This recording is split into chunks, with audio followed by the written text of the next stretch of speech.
Unrivaled runs into uncomfortable Caitlin Clark truth amid viewership decline per Analyst.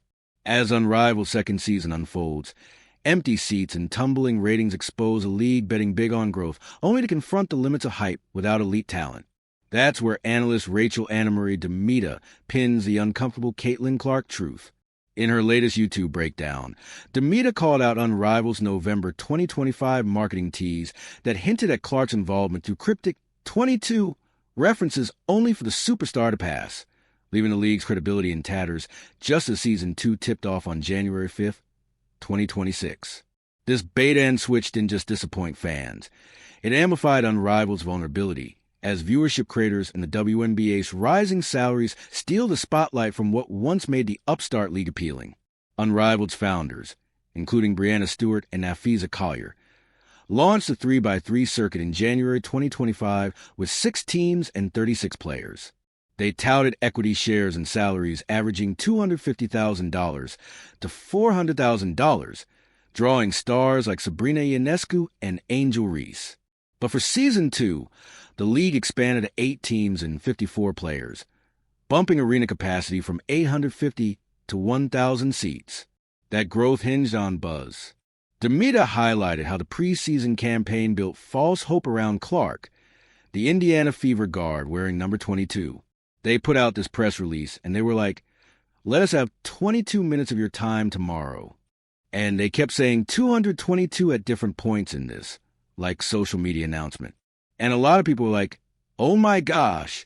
They said multiple 22s, like Caitlin and possibly Angel could be joining this league. And then that just didn't happen.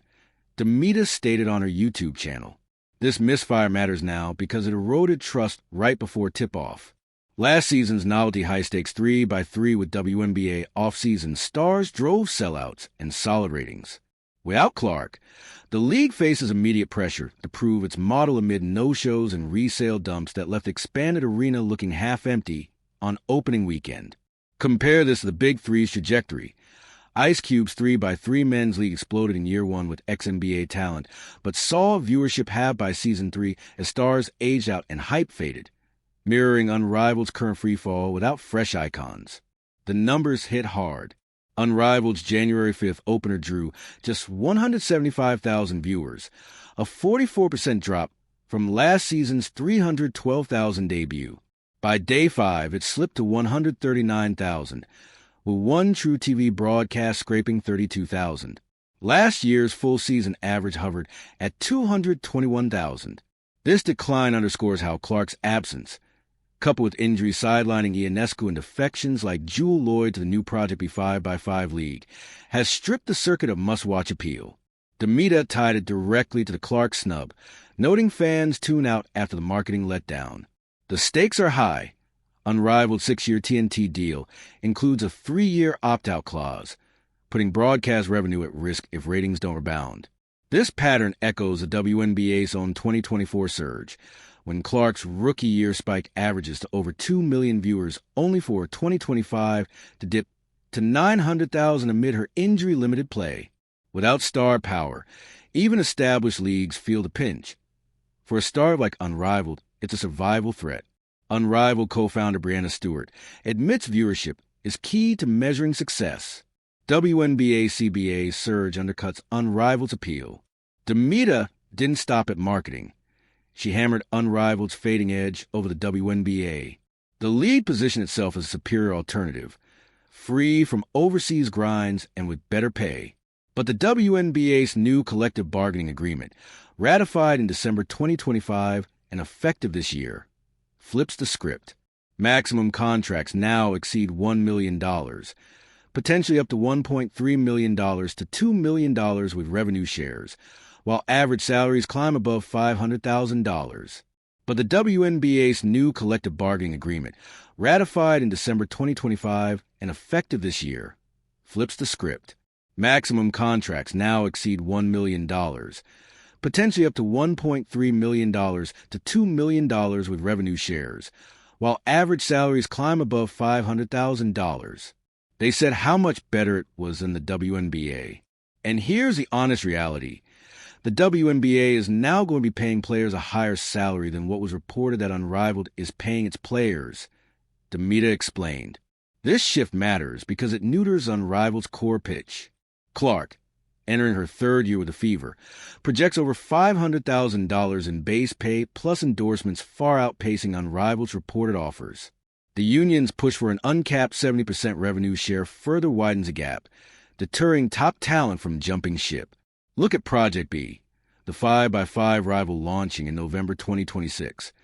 It's already poaching Unrivaled players like Marina, Mabry with global ties and competitive pay, highlighting how fragmented women's hoops could dilute audiences if leagues don't consolidate. While Unrivaled scrambles, Clark focuses on recovery and empire building. Injuries limited her to 13 games in 2025 due to quad, groin, and ankle issues, sidelining her from flights in the playoffs. But she still averaged 16.5 points, 5.0 rebounds, and a career-high 8.8 assists, earning her second All-Star nod. Off the court, Clark's star burns brighter. She attended a Kansas City Chiefs game alongside Taylor Swift in October 2025, cementing her crossover fame. In November, she teamed with Fever mates for the Annika Golf Pro-Am, posting even par and showcasing versatility. Nike fuels it all. Her 8-year, $28 million deal, signed in 2024, launched an apparel line in October 2025, with a signature shoe dropping this year. Nike's signature roster features all-time greats, and I am incredibly proud to join some of the best athletes in the world, Clark said. I'm excited to share a first look at what we started to create together. Employees mobbed her like a hero during a January 2026 headquarters visit in Oregon. This momentum contrasts Unrivaled stumbles, as Clark eyes a full WNBA return and USA camp this month, prioritizing health over side gigs. Unrivaled's decline lays bare women's basketball star dependency. Without icons like Clark, even innovative formats fizzle fast. What's next? The league's January 30th Philly tour in a 17,000-seat arena already sold out at $123 plus resale could spark a ratings rebound or force pivots like overseas partnerships or Project B merger to stem the bleed.